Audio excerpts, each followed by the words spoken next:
Ayan lakay, good evening. I-flex ko lang tong binili ko na radyo bopping.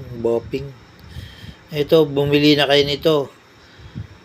Sabihin nyo, hindi nyo kailangan, magagamit nyo to pag wala kayong signal sa inyong mga lugar.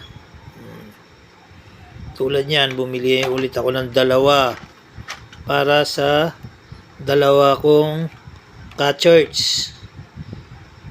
Kasi bali tatlo pa yung wala ang radyo, pero yung dalawa lang muna para magamit nila sa pag-duty sa aming mga church. Ito, sinong order na kayo, nakalagay sa yan, tignan nyo lang sa TikTok. Order lang kayo sa TikTok. Kasi umorder ako sa TikTok, mas mabilis. Ayan, dalawa. Sa isang karton, dalawa na kaagad. Mura lang. Mayroon tong 16 channel. Ito lang, ipihit nyo lang ito. Ito, ipihit nyo lang to.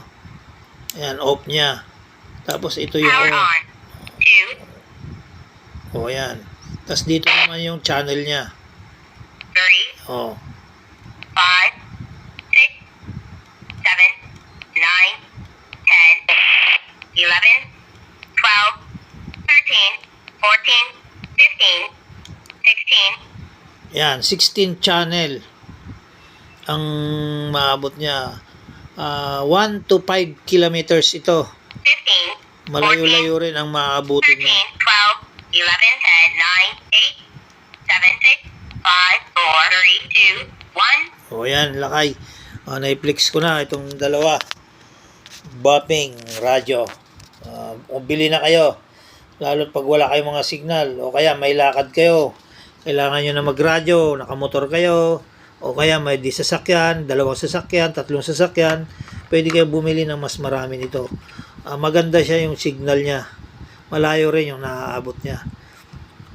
1 to 5 kilometers ang naabot niya pag yung medyo patag yung lugar. Pero pag maraming kabayan o liko-liko, medyo